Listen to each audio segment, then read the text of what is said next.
I'll take the 20 million, I said quietly, forcing the words past the tight knot in my throat.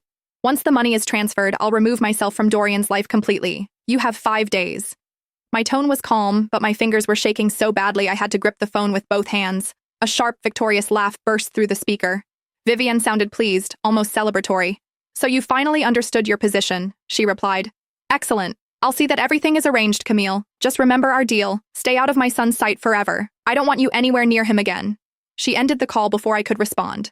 For a long moment, I didn't move. The sudden silence felt deafening, as if the world had been sucked out of the room. My phone slipped from my grasp and landed softly on the sofa. My eyes stung, but nothing fell. No tears, only the dull, hollow weight of giving up. If this had happened months ago, if I were still the woman I used to be, I would have fought back. I would have screamed, demanded answers, clung to Dorian with everything I had.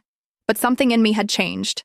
I was too tired now, too broken to keep battling a world I never belonged to. I shut my eyes and released a shaky breath. This wasn't how our story was meant to end.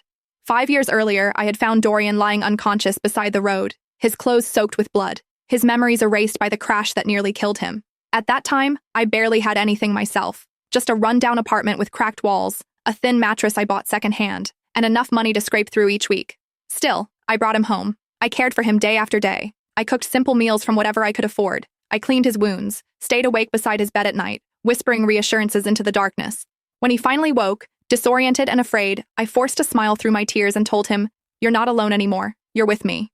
He couldn't remember his family, his past, or even his own name. But somehow, he remembered me. In that tiny apartment, in that fragile little bubble we created, we fell in love.